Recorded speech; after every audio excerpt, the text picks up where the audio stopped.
దైనందిన జీవితం దయనీయంగా మారింది. నాగరిక సమాజంలో ఆధునికత వారి జీవితాలతో చెలగాటమాడుతోంది. భయం వారిని వెంటాడుతోంది. కౌమార దశ కంటి మీద కొనుకు లేకుండా చేస్తోంది. యుక్త వయస్సు మానసికంగా కుంగదీస్తోంది. ఉద్రేకమైన, ఆందోళనకు గురైన, ఒత్తిడి తట్టుకోలేనటువంటి పరిస్థితి.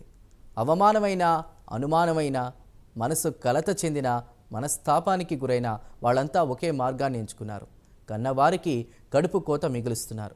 కుటుంబాలను విషాదంలో ముంచేస్తున్నారు. ఎక్కడుంది లోపం? ఎవరికి శాపం? ఇంతకీ ఏంటి పరిస్థితి? Prime 9 special report.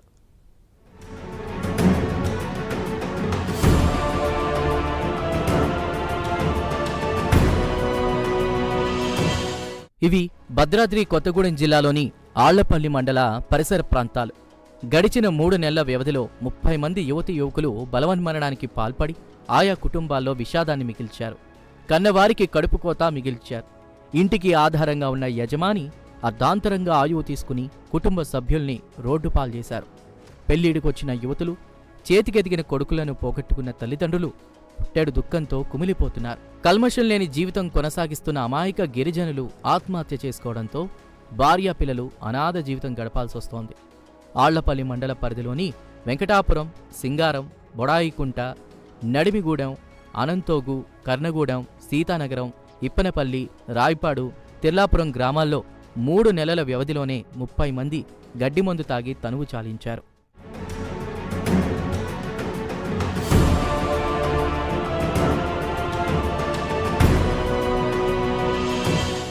కారణాలు ఏవైనా సరే ఆత్మహత్యే శరణ్యమని ఎవరికి వారు ప్రాణాలు నిలువునా తీసుకుంటున్నారు. ఈ దయనీయ పరిస్థితి ప్రజల్లో ఆందోళన కలిగిస్తోంది. వివిధ కారణాలతో మృతి చెందడం బాధిత కుటుంబాల్లో ఆవేదన మిగులుస్తోంది. కుటుంబ పెద్ద ఆత్మహత్య వల్ల భార్యా పిల్లలు, పిల్లల ఆత్మహత్య వల్ల తల్లిదండ్రులు దుఃఖసాగరంలో మునిగిపోయి కుటుంబాలను తీరని శోకసంద్రంలో ముంచేస్తున్నారు. కొత్త పరిచయాలు జీవితాలతో పరిహాసమాడుతున్నాయి. పెంచుకున్న స్నేహాలు జీవితాన్ని శంకిస్తున్నాయి. కుటుంబంలో కలహాలు, తల్లిదండ్రుల మందలింపులు, భార్యాభర్తల వాగ్వాదాలు మరణ శాసనంగా మారిపోతున్నాయి. ఈ తరం పిల్లలు తల్లిదండ్రులు మందలించారనో, వారు కావాలనుకున్నది కొనివ్వలేదనో, పరీక్షల్లో మంచి మార్కులు రాలేదనో, ప్రేమించిన మనిషి మోసం చేసిందనో, భార్యాభర్తల కలహాల వల్ల కాస్త ఆలోచించకుండా బలవన్మరణాలకు పాల్పడుతున్నారు. ఇలాంటి ఘటనలు గత కొంతకాలంగా తీవ్రస్థాయిలో ఆందోళన కలిగిస్తున్నాయి.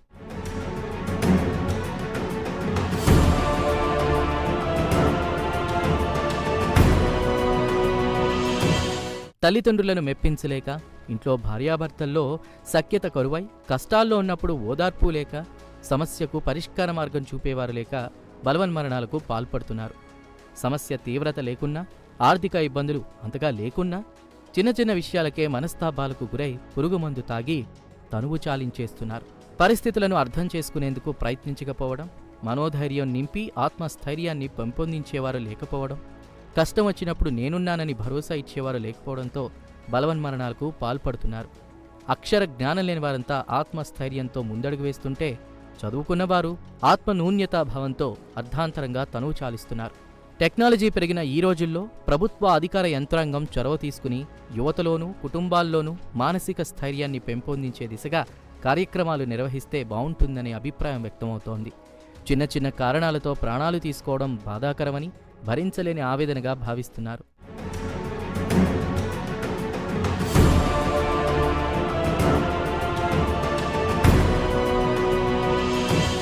ప్రతి విషయానికి బలవన్మరణమే సమాధానం కాదని క్షణికావేశానికి తెలియదు. నాగరిక సమాజానికి దూరంగా ఉన్న ఆదివాసీలే కాదు, నగరాల్లో నివాసం ఉంటున్న వారిలోనూ అదే పరిస్థితి కనిపిస్తోంది. ఆత్మహత్యలను నివారించేందుకు ప్రభుత్వం వెంటనే చర్యలు తీసుకుని సామాజిక మాధ్యమాల్లోనూ, కళాజాతాల ద్వారా గ్రామీణ ప్రాంతాల్లోనూ అవగాహన కల్పించి మనస్తాపానికి గురైన వారిలో మానసిక స్థైర్యాన్ని పెంపొందించి కొత్త జీవితాలను ప్రసాదించాలని ప్రజలు కోరుకుంటున్నారు. ఇలాంటి కార్యక్రమాలను ప్రభుత్వమే కాదు, సామాజిక బాధ్యతతో సాటివారికి ప్రేరణ కలిగించే విధంగా చొరవ తీసుకోవాలనే అభిప్రాయం సర్వత్రా వ్యక్తమవుతోంది.